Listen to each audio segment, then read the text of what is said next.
طریقے ہیں، اور پیارے پیغمبر صلی اللہ تعالیٰ علیہ وسلم کے یہاں جب اس قسم کی خوشی آئی تو آپ نے اس خوشی کا اظہار کیسے کیا؟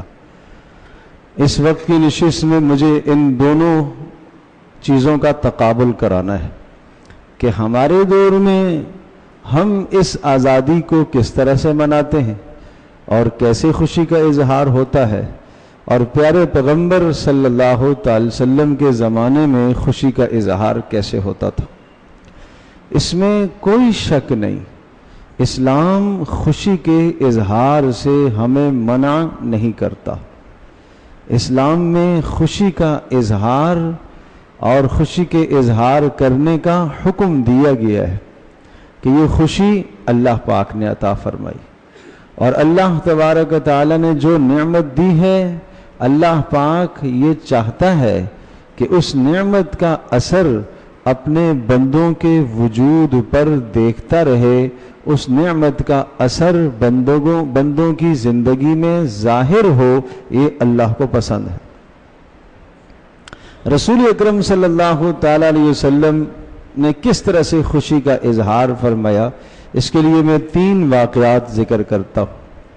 رسول پاک صلی اللہ تعالی علیہ وسلم نے ریاست مدینہ کو جب حاصل فرمایا، آپ علیہ الصلوۃ والسلام مکہ مکرمہ سے ہجرت کر کے مدینہ طیبہ جب تشریف لے گئے، اور پیارے پیغمبر صلی اللہ تعالی علیہ وسلم مدینہ طیبہ میں ایک قائدانہ حیثیت سے آپ داخل ہوئے، یعنی پیارے پیغمبر صلی اللہ تعالی علیہ وسلم کی قیادت کو پہلے سے تسلیم کیا جا چکا تھا، اور حضرت صلی اللہ علیہ وسلم کے صحابہ کرام وہاں جمع ہوئے، اور رسول اکرم صلی اللہ تعالی علیہ وسلم جس دن مدینہ طیبہ میں داخل ہوئے، علامہ ابن قیم رحمۃ اللہ علیہ نے اس روایت کو نقل فرمایا ہے، رسول پاک صلی اللہ علیہ وسلم مدینہ میں جب داخل ہونے کے لیے تشریف لائے، آپ سب سے پہلے قباء میں جا کر ٹھہرے۔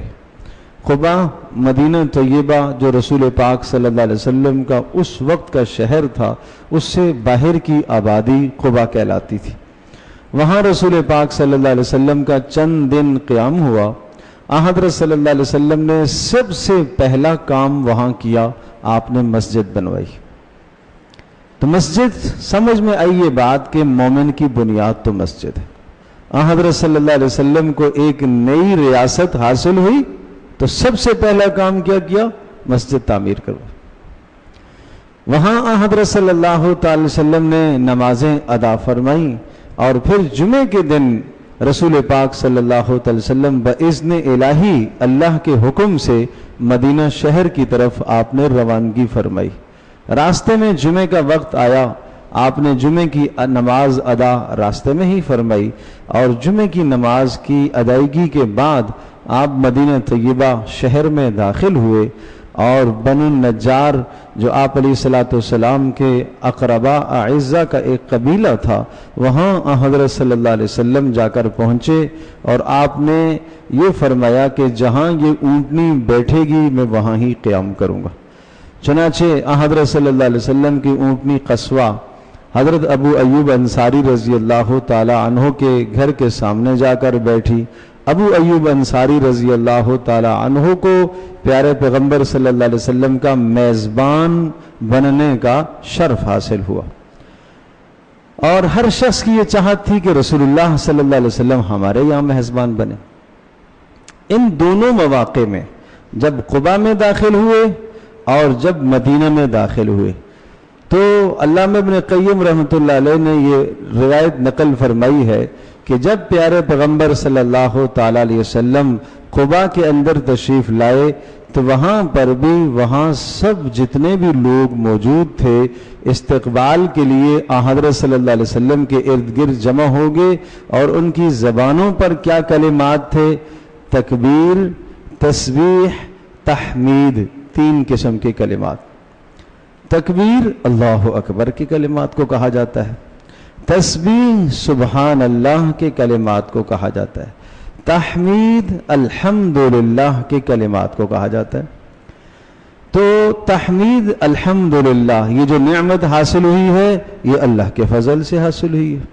تکبیر، ساری عظمتیں، ساری بڑائیاں اللہ کے لیے ہیں، اور بڑا اقتدار حاصل ہو گیا، ملک حاصل ہو گیا، ریاست حاصل ہو گئی، یہ کچھ بھی نہیں ہے، ساری بڑائیاں اللہ کے لیے ہیں۔ اور تسبیح سبحان اللہ، ہر نقص سے، ہر عیب سے اللہ پاک ہے۔ تو صحابہ کی زبانوں پر یہ کلمات تھے۔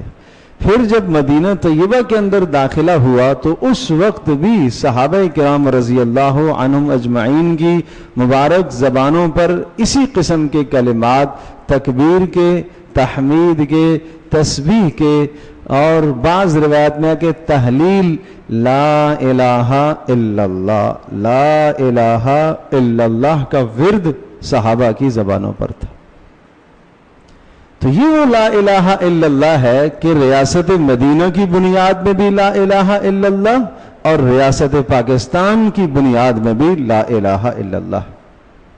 یہاں جوڑ ہو جاتا ہے دونوں کا آپس کے ساتھ، اس ملک کا جوڑ ملتا ہے رسول اکرم صلی اللہ تعالی وسلم کی ریاست کے ساتھ، کہ یہ وہ دو دنیا کے واحد ملک ہیں کہ جن دونوں ملکوں کی بنیاد لا الہ الا اللہ۔ بنائے کیوں گے؟ لا الہ الا اللہ کے لیے۔ کس لیے بنائے گئے؟ کہ مسلمان آزادی کے ساتھ مذہب پر عمل کر سکے، مسلمان آزادی کے ساتھ دین پر عمل کر سکیں۔ یہ مقصد وہاں پر بھی تھا، وہی مقصد یہاں پر بھی تھا۔ اس مقصد کے لیے وہاں پر بھی قربانیاں دی گئی، مکہ کے اندر 13 سال قربانیاں دی گئی، اور ان قربانیوں کے نتیجے میں پھر وہ ریاست حاصل ہوئی، اور اس مقصد کو حاصل کرنے کے لیے یہاں پر بھی قربانیاں دی گئی۔ یہاں پر بھی لاکھوں لوگوں کے خون بہائے گئے، اور ان خونوں کے بہنے کے بعد اور اسی طرح سے ہزاروں کی عزتیں پامال ہوئیں۔ یہ سب کچھ ہونے کے بعد یہ ملک ہمیں حاصل ہوا۔ قربانیاں پیچھے ہیں، اور بہت بڑی داستانیں ہیں، علماء کی قربانیاں، عوام الناس کی قربانیاں، اور صاحب مال کی قربانیاں، غریب عوام کی قربانیاں۔ ہر شخص اس جذبے سے سرشار تھا، اور اندر یہ جذبہ بھرا ہوا تھا کہ ہمیں ایک الگ ریاست حاصل کرنی ہے، اور جس کے حصول کا مقصد صرف لا الہ الا اللہ ہے۔ بچوں کی زبانوں پر بھی یہ نعرہ، بڑوں کی زبانوں پر بھی یہ نعرہ۔ صاحب مال کیوں مال خرچ کر رہا ہے؟ اس لیے کہ لا الہ الا اللہ کے قیام کے لیے ہمیں ایک ملک چاہیے۔ اور کتنے ہزاروں علماء کی جانیں گئیں، پھانسیوں پہ لٹکا دیے گئے، سولیوں پہ چڑھا دیے گئے، توپوں کے دہانوں کے سامنے رکھ کر ان کو اڑا دیا گیا۔ کاش کہ یہ کوئی داستان ہے، یہ تلخ زندگیوں کوئی پڑھے تو صحیح، یہ سابق کی، ماضی کی کوئی تاریخ تو دیکھے۔ لیکن چونکہ آج ہم تاریخ سے بہت ناواقف ہیں، آج پڑھا لکھا آدمی بھی ان سب چیزوں کو نہیں جانتا، اور نہ ہمارے اندر اس کا شعور ہے کہ ہم 14 اگست والے دن کم از کم اپنی نسلوں کو، اپنے بچوں کو تو شعور دیں۔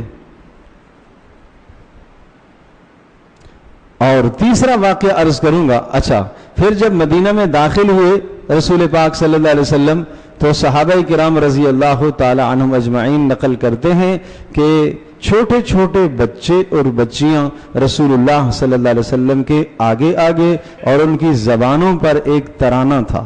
اب اس کے الفاظ ذہن نشین فرمائیے۔ طلع البدر علینا من ثنیئات الوداع ما وجب الشکر علینا ما دعا للہ دعا ایہا المبعوث فینا جئت بالامر المطاع۔ کیا کہنے لگی؟ چھوٹی چھوٹی بچیاں اور بچے یہ ترانہ پڑھ رہے رسول اللہ صلی اللہ علیہ وسلم کے سامنے۔ طلع البدر علینا، چاند طلوع ہوا، 14ویں کا چاند طلوع ہوا، پیارے پیغمبر صلی اللہ تعالی علیہ وسلم، 14ویں کا چاند ہمارے اوپر طلوع ہوا۔ کہاں سے آیا؟ من ثنیات الوداع، یہ وہ جگہ کہلاتی تھی جہاں سے مدینہ کے اندر داخل ہوتے تھے، گویا کہ یہ سرحد اور بارڈر تھی، یہاں سے باہر دوسرے علاقے تھے۔ ثنیات الوداع جگہ کا نام ہے، جہاں سے مدینے سے آدمی کسی کو رخصت کرتا تو سنیت الوداع تک جایا کرتے تھے، وہاں سے رخصت کر کے واپس آ جاتے تھے۔ کہا یہ سنیت الوداع کی گھاٹیوں سے یہ چاند طلوع ہوا، 14ویں رات کا چمکتا ہوا چاند۔ اب اس کے نتیجے میں کیا ہے؟ وجب شکر علینا، ہمارے اوپر شکر کرنا فرض ہو گیا ہے، لازم ہو گیا ہے۔ ما دعا للہ دعا، اور اس چاند نے، اس محمد صلی اللہ علیہ وسلم نے آ کر اللہ کی طرف ہمیں بلایا، اللہ کی بندگی کی اس نے ہمیں دعوت دی۔ اور پھر ایھا المبعوث فینا جئت بالامر المطاع، اے وہ نبی جس کو اللہ کی طرف سے ہمارے پاس بھیجا گیا ہے، انشاءاللہ ہم آپ کی اطاعت کریں گے۔ تو دو باتیں اس ترانے سے دو باتیں سمجھ میں آئیں۔ یہ صحابیات، یہ صحابہ کا اور صحابہ کے بچوں کی زبان سے نکلے ہوئے کلمات اور اس ترانے کے دو مقاصد۔ نمبر ایک، پہلا مقصد یہ ہے کہ ہمارے ذمے اس نعمت کا شکر کرنا لازم ہے۔ ایک الگ ریاست حاصل ہوئی، اور ریاست کے ساتھ ساتھ صرف ریاست نہیں، قیادت بھی حاصل ہوئی، اور قیادت کون سی؟ محمد صلی اللہ تعالی علیہ وسلم کی صورت میں۔ اور ایسے بلند ترین اور عظیم ترین قائد کہ دنیا نے ایسی قیادت دیکھی نہیں ہے، اور ایسی خوبصورت قیادت کے جس کے وزیر و مشیر سیدنا ابوبکر صدیق رضی اللہ تعالی عنہ اور سیدنا عمر فاروق اور عثمان و علی رضی اللہ عنہم ہیں۔ تو لہٰذا ایسی قیادت جب آئی تو وجب شکر علینا، ہمارے ذمہ شکر کرنا لازم ہے۔ دوسرا جذبہ ان کے دلوں سے جو نکل رہا تھا اور کلمات، وہ یہ تھے کہ جئت بالامر المطاع، اندر سے صحابہ اور صحابیات اور بچوں اور بڑوں سب کا اندر سے جو جذبہ تھا وہ رسول اللہ صلی اللہ علیہ وسلم کی اطاعت کا جذبہ تھا کہ ہم آپ کی بات مانیں گے، ہم آپ کی اطاعت کریں گے۔ تو اب ہم موازنہ کرائیں اپنی مملکت اس ریاست، مملکت خداداد پاکستان، کہ کیا یہ ملک حاصل ہونے کے بعد یہ دو باتیں ہم نے کی ہیں۔ نمبر ایک، شکر کا کرنا لازم، نمبر دو، جذبہ اطاعت، اللہ اور اس کے رسول کی اطاعت۔ کہ کیوں حاصل کیا تھا؟ اللہ اور اس کے رسول کی اطاعت کرنے کے لیے۔ اسی لیے رسول اللہ صلی اللہ علیہ وسلم نے صاف صاف اسی موقع پر کہہ دیا تھا کہ جو تم لوگ ہجرت کر کے مکہ سے یہاں آئے ہو، سن لو اس بات کو، المہاجر من ہجر السوء والخطایا، ہجرت حقیقت میں اس شخص کی ہے کہ جس نے گناہوں کو چھوڑا ہو اور نافرمانی کا چھوڑا۔ کہ اگر تم ہجرت کر کے آگے ہو، دوسرا ملک آپ نے حاصل کیا، ریاست آپ نے حاصل کی ہے، لیکن اگر آپ نے گناہ نہ چھوڑے، جو مقاصد تھے وہ مقاصد آپ نے پورے نہ کیے، تو سمجھو آپ نے کچھ نہیں کیا، آپ نے کوئی ہجرت نہیں کی ہے۔ پھر والمہاجر من ہجر السوء والخطایا، جس نے گناہوں کو چھوڑا، نافرمانیوں کو چھوڑا، حقیقت میں اس کی ہجرت ہے۔ اور تیسرا واقعہ، رسول اللہ صلی اللہ تعالی علیہ وسلم کو جب ایک بہت بڑی کامیابی حاصل ہوئی، اور بہت بڑی کامیابی بدر کے موقع کی، اللہ اکبر، کہ بدر میں مد مقابل جو ریاست تھی مکہ، اور مکہ کے رہنے والے جتنے بھی وہاں کے سرداران، ان سب کی کمر ٹوٹ گئی، اور آپ نے فرمایا آج کے بعد اب یہ دوبارہ سر نہیں اٹھا سکیں گے، ان کی کمر اللہ نے ایسی توڑ دی ہے کہ اب سر نہیں اٹھا سکیں گے۔ اب جب یہ خبر حاصل ہوئی اور یہ خوشی نصیب ہوئی، اس خوشی کا اظہار رسول اللہ صلی اللہ علیہ وسلم نے کیسا کیا؟ اس خوشی کا اظہار صحابہ نے کیسا کیا؟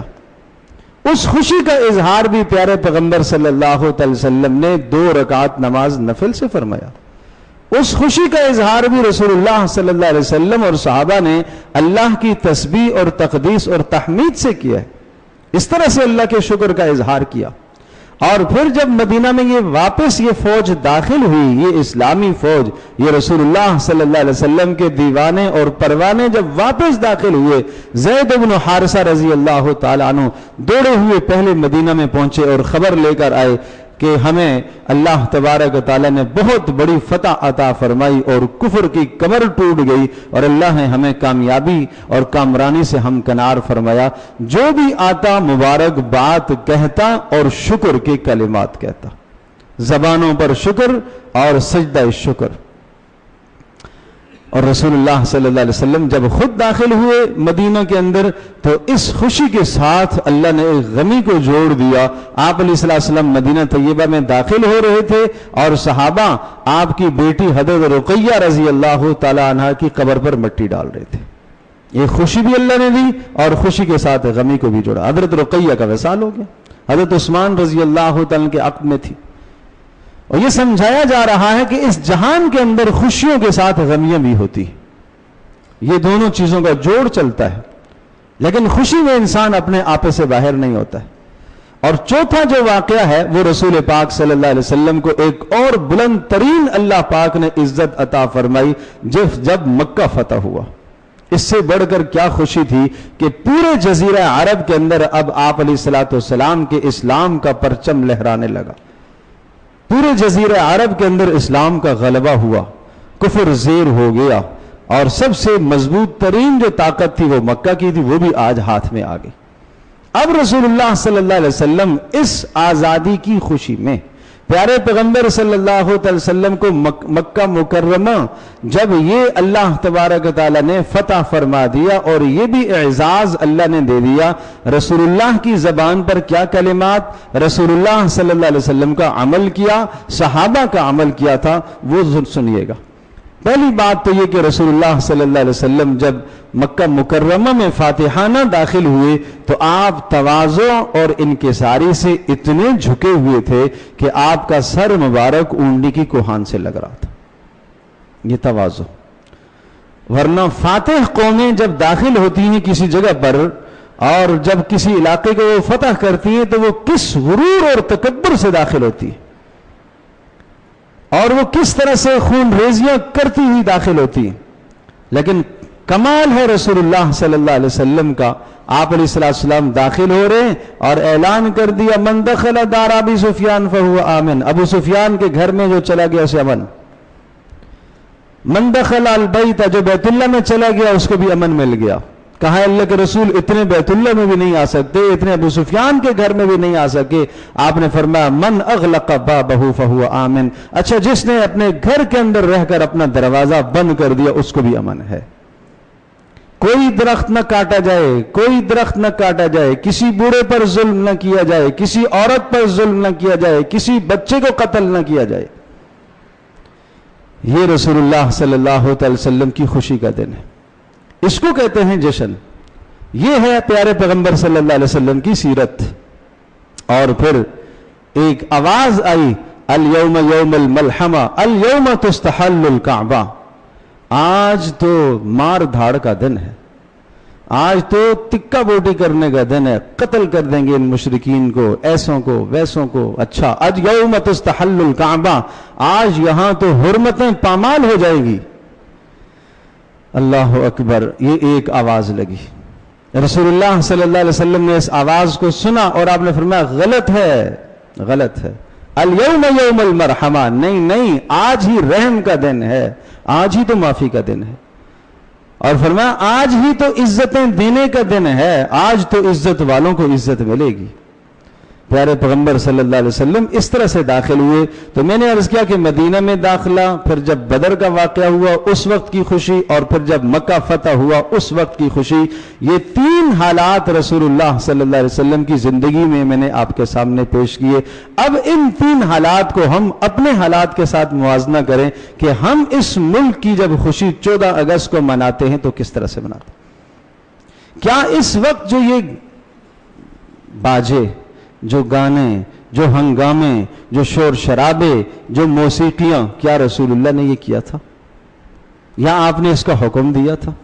ہمارے معاف کیجیے گا تعلیمی ادارے ہوں, سرکاری ادارے ہوں, غیر سرکاری ادارے ہوں, یہ ادارے اس تقریب کو موسیقی کے ساتھ مزین کرتے ہیں. وہ یہ سمجھتے ہیں کہ ہم موسیقی اور گانوں کے ساتھ ایسے مزین کرتے ہیں. یاد رکھیے گا موسیقی اور گانوں کے ساتھ مزین نہیں ہوتے, نحوستیں برستی, نحوستیں برستی. جن آوازوں کو رسول اللہ صلی اللہ علیہ وسلم نے ملعون آوازیں قرار دیا, ان آوازوں کے ساتھ کیسے ہوگا؟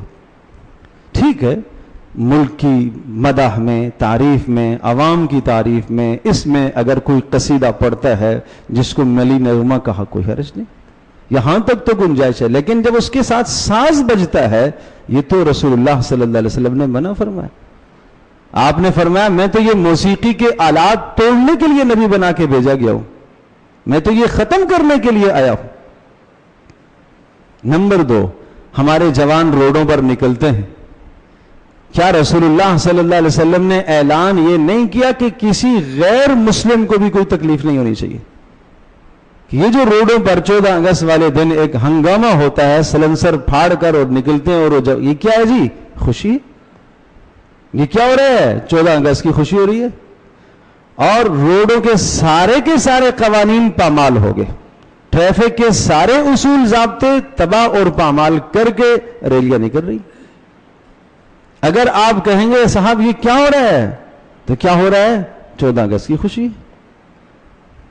صاحب یہ اس طرح سے نہ کرو، اس طرح سے دوسروں کو اذیت ہوگی، اپنی بھی جان کو تباہ کرو گے، دوسروں کی بھی جان کو تباہ کرو گے. جواب آتا ہے تمہارے باپ کا روڈ ہے. گلی میں جو تقریبیں ہوتی ہیں اور اس میں لوگوں کی نیندیں اور آرام اور راستے بلاک اور خراب ہوتے ہیں، یہ کیا کر رہے ہیں؟ ہم خوشی منا رہے ہیں. میں عرض کر رہا ہوں، ایک رسول اللہ صلی اللہ علیہ وسلم کی خوشی میں نے آپ کے سامنے بیان کی، اور ایک ہمارا حال ہے. چاہیے تو یہ تھا کہ ہم اپنی نسلوں کو شعور دیتے، ہم اپنے بچوں کو اچھا شعور دیتے. اس موقع پر، اس تقریب پر ہم شعور دیتے کہ 14 اگست کیا ہے، ملک پاکستان کیوں حاصل ہوا تھا، جن مقاصد اور اغراض میں کے لیے حاصل کیا گیا تھا، کیا وہ اغراض اور مقاصد ہم پورے کریں؟ ہم نے پورے کیے ہیں کیا؟ تعلیمی حالت کو تو آپ یہ دیکھیے کہ حال یہ ہے کہ 40% خواندہ آبادی، پڑھے لکھے لوگ 40%، اور اس پڑھے لکھے میں بھی اگر آپ اندازہ کریں گے تو 11% طبقہ وہ ہے جو اعلیٰ تعلیم یافتہ، باقی سارا پرائمری تعلیم یافتہ. اور بچوں کا یہ حال ہے کہ اگر آپ اوسطن حساب لگائیں گے تو 3 کروڑ بچے آپ کے ملک کے ایسے نظر آئیں گے جو برتن دھوتے ہوئے، روڈوں پر چلتے ہوئے، گاڑیاں صاف کرتے ہوئے، بھیک مانگتے ہوئے، جو تعلیم کی نعمت سے ہی محروم ہیں. کیوں؟ غربت کی وجہ سے. ان کے پاس کھانے کا تو پیسہ نہیں ہے، تعلیم کیا حاصل کریں گے؟ میرے عزیز دوستو، ٹھیک ہے آپ صاحب اقتدار نہیں ہیں، آپ کے اقتدار اور اختیار میں یہ چیز نہیں ہے. کیا اگر آپ کسی اسکول کے اندر ٹیچر ہیں، آپ پڑھاتے ہیں، نہیں ہیں آپ ٹیچر، آپ کو کچھ تعلیم آتی ہے، تو کیا آپ اپنے محلے کا ایک بچہ، 2 بچے لے کر جو غیر تعلیم یافتہ ہیں، جو نہیں حاصل کر پا رہے غربت کی وجہ سے، کیا آپ تعلیم نہیں دے سکتے؟ اللہ اکبر. اگر آج ہم اس بات پر آ جائیں کہ ہم اجتماعی مفاد کو، اجتماعی فائدے کو مقدم رکھیں گے، اپنی ذاتی چیزوں کو پیچھے کر دیں. اجتماعی مفاد کس چیز کا نام ہے؟ ایک آدمی اپنے گھر سے نکلا ہے، کچرے کا تھیلا ہاتھ میں پکڑا ہوا ہے، ذاتی فائدہ یہ ہے کہ جلدی جلدی سے میں اس کو پھینک دوں یا پھینک دوں. اجتماعی مفاد کیا ہے؟ کہ اس کو اس جگہ پر ڈالا جائے کہ جہاں کچرے کی ڈگ. لیکن ہر آدمی، اگر آپ کسی کو دیکھیں گے کسی نے ڈالا پھینکا، ارے بھائی یہ کیا کر رہے ہو، تو جواب تمہارے باپ کی جگہ ہے. اندر ضمیر بگڑے ہوئے، اندر بگڑا ہوا ہے. یہ نعرہ بھی ہم لگا لیتے ہیں پاکستان ہرا بھرا کریں گے، شجر کاری کی مہم، درخت، کوئی منع نہیں، لگاؤ بھائی، ثواب ہے، اچھی بات ہے. درخت کے نیچے کسی جانور نے سایہ حاصل کیا، انسان نے حاصل کیا، اس درخت سے کسی نے پھل کھایا، جب تک وہ لگا ہوا ہے وہ آپ کے لیے تسبیح کر رہا ہے، نیکیاں کر رہا ہے، آپ کے لیے تسبیح ہو رہی ہے، یہ بڑے ثواب کے کام ہیں. لیکن اپنے اندر کے درخت کو ہرا بھرا نہ کیا، آج لگا لیے، کل اندر کا درخت ہرا بھرا نہیں ہوا، کوئی چرسی موالی اس کو اکھاڑ کے پھینک دے، کیونکہ ضمیر نہیں ہرے. پیارے پیغمبر صلی اللہ علیہ وسلم نے اندر کے ضمیروں کو ہرا فرمایا ہے، اندر آپ نے ادھر دلوں پر محنت فرمائی ہے. آج یہ محنت نہیں ہے، آج اس محنت کا فقدان ہے کہ ہم اپنے بچوں کے اندر اس چیز کی محنت کریں. تو میرے اس دوستوں بزرگوں، ایک کام تو ہمیں اس وقت یہ کرنا چاہیے، دعا تو کر سکتے ہیں بھائی. پیارے پیغمبر صلی اللہ تعالی علیہ وسلم کو اللہ پاک نے جب مدینہ طیبہ عطا فرمایا، آپ جانتے ہو رسول اللہ نے کیا دعا کی تھی؟ نئی ریاست حاصل ہونے کے بعد رسول اللہ کیا دعا کرتے تھے؟ مدینہ طیبہ میں جب آپ تشریف لائے، یثرب کہلاتا تھا اور یہاں آب و ہوا اچھی نہیں تھی، رہن سہن کے اسباب کوئی زیادہ اچھے نہیں تھے. مکہ مکرمہ کی وادی جس کو ابراہیم علیہ السلام کی دعائیں حاصل تھی، اور وہ مکہ مکرمہ جہاں پوری دنیا سے اللہ تبارک و تعالی ہر قسم کے ثمرات اور پھلوں کو سمیٹ کر مکہ میں لا کے حاضر کرتا تھا، یہ ابراہیم علیہ السلام کی دعا کے نتیجے. آپ علیہ السلام نے کیا ارشاد فرمایا؟ آپ نے یہ کلمات فرمائے، اللہم حبب الینا المدینۃ کحبنا مکۃ. اے اللہ ہمیں مدینہ ایسا ہی محبوب فرما جیسے ہمیں مکہ محبوب تھا، او اشد، یا اس سے زیادہ ہمیں مدینہ سے لگاؤ اور محبت عطا فرما. تو پتہ یہ چلا کہ کسی اپنے خطے سے، اپنی دھرتی سے، اپنی مٹی سے، اپنے ملک سے، اپنے شہر سے محبت کرنا یہ پیارے پیغمبر صلی اللہ علیہ وسلم کی عین سنت ہے، اور اس کی بہتری کے لیے دعا کرنا یہ رسول اللہ صلی اللہ علیہ وسلم کی سنت ہے. کیا ہم 14 اگست والے دن اتنا نہ کر سکے کہ 2 رکعت نماز صلاۃ الحاجت پڑھ کے اللہ ہی سے مانگ سکیں، اللہ ہی کے سامنے اپنی ہم لجاجت کے ساتھ اظہار کر سکیں کہ اللہ ہمارے ملک کو استحکام عطا فرما، اچھی قیادت نصیب فرما؟ ہم سمجھتے ہیں کہ یہ کوئی دین کا کام نہیں ہے. دین کا کام کیا ہے؟ نماز پڑھنا، روزہ رکھنا، حج زکوٰۃ، یہ دین کے کام. یہ رسول اللہ صلی اللہ علیہ وسلم کی دعا میں آپ کو بتا رہا ہوں جو مسلم شریف کے اندر یہ دعا موجود ہے، دیگر کتب احادیث میں یہ دعا موجود ہے. دوسرے کلمات کیا آپ نے ارشاد فرمائے؟ اللہم صححھا لنا، اے اللہ اس مدینہ طیبہ کی فضا کو ہمارے لیے خوشگوار بنا دے. اس مدینہ طیبہ کی فضا کو ہمارے لیے خوشگوار بنا. تیسری دعا فرمائی، اللہم بارک لنا فی مدنا و فی ساعنا، اے اللہ مدینے کی معاش کو بہتر سے بہتر فرما، اے اللہ یہاں کے کاروباری معاملات کو بہتر سے بہتر فرما، اے اللہ یہاں کے سا میں اور مد میں، یہاں کے پیمانوں میں، تولنے والی چیزوں میں اے اللہ برکتیں عطا فرما. یہ معاش کی بہتری کی آپ نے دعا فرمائی.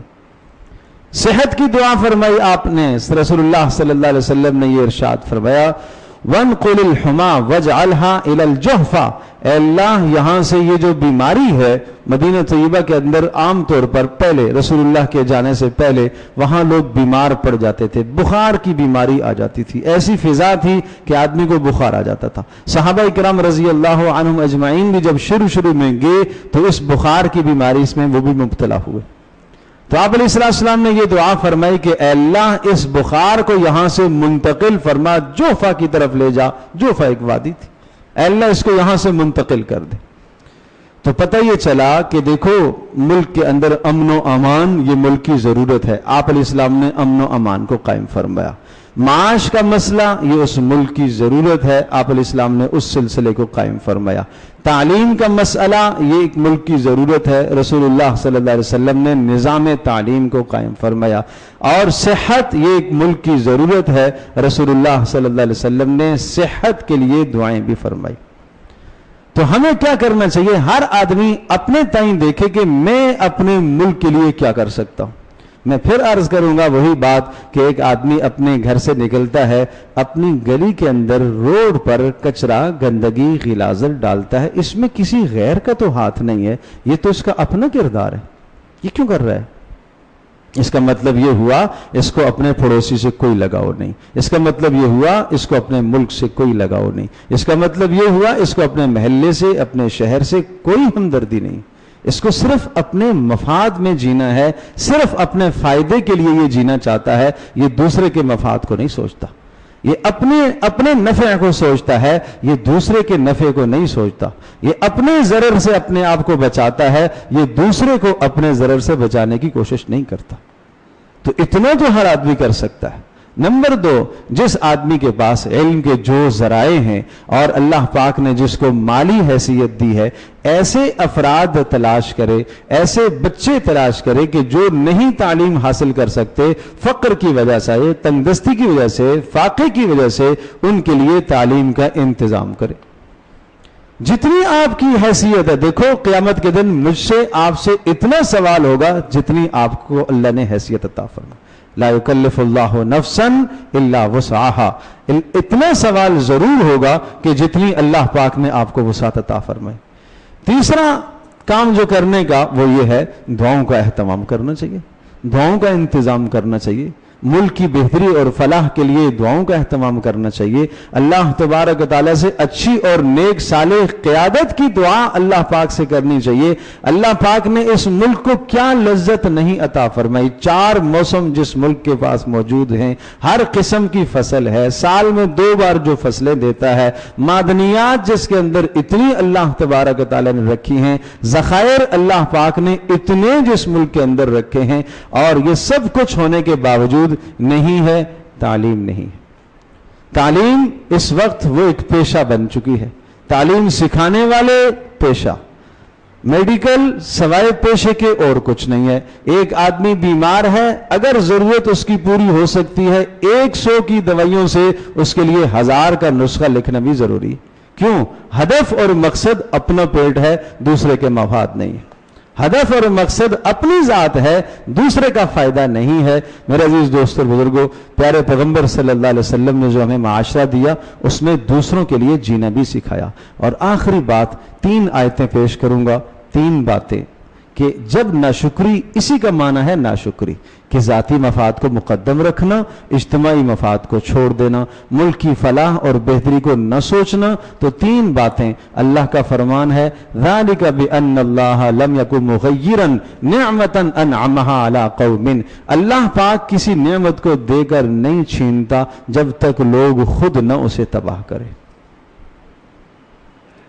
اس وقت تک اللہ نہیں چھینتا، اور جب خود تباہ کریں گے، ناشکری کریں گے، تو اللہ تبارک و تعالیٰ وہ نعمت لے لے گا۔ سورۃ التوبہ کی آیت نمبر 2، سورۃ النحل، ضرب اللہ مثلا قریۃ آمنۃ کانت مطمئنۃ یاتیہا رزقہا رغدا من کل مکان فکفرت بانعم اللہ فاذاقہا اللہ لباس الجوع۔ اللہ ایک مثال بیان کرتا ہے، ایک ملک کی، ایک شہر کی، ایک بستی کی، امن و امان سے زندگی گزار رہے تھے، وافر رزق بھی تھا، امن بھی تھا، لیکن کیا کیا انہوں نے؟ فکفرت، ناشکری کی۔ کیا نتیجہ نکالا؟ اللہ نے کیا دیا ناشکری کے نتیجے میں؟ فَأَذَاقَهَا اللَّهُ لِبَاسَ الْجُوعِ، اللہ نے بھوک کو مسلط کر دیا، اللہ نے خوف کو مسلط کر دیا۔ کیوں؟ بِمَا كَانُوا يَصْنَعُونَ، اس لیے کہ انہوں نے ناشکری کی ہے۔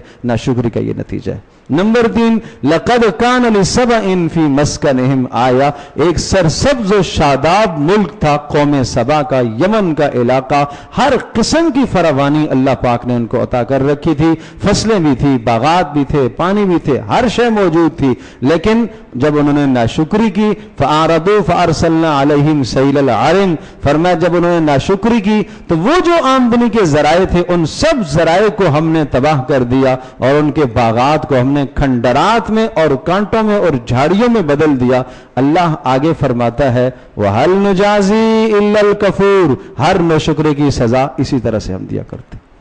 تو بھائی پھر ناشکری کی سزا بڑی سخت ہوا کرتی ہے، ہمیں اللہ کی طرف رجوع کرنے کی ضرورت ہے، شکر کی ضرورت ہے۔ اللہ پاک نے یہ ملک عطا فرمایا، شکر کی ضرورت ہے۔ جس آزادی کے ساتھ ہم یہاں دین پر عمل کرتے ہیں، وقت گزارتے ہیں، اس پر شکر کی ضرورت ہے اور اللہ کی طرف رجوع کرنے کی ضرورت ہے، اور اس موقع پر خرافات سے، رسومات سے، بدعات سے، غیروں کی نقالی سے اپنے آپ کو بچا کر جو وہ خوشی کے اظہار کا طریقہ رسول اللہ صلی اللہ علیہ وسلم کا میں آپ کے سامنے پیش کر چکا ہوں، اس طریقے کو اپنایا جائے۔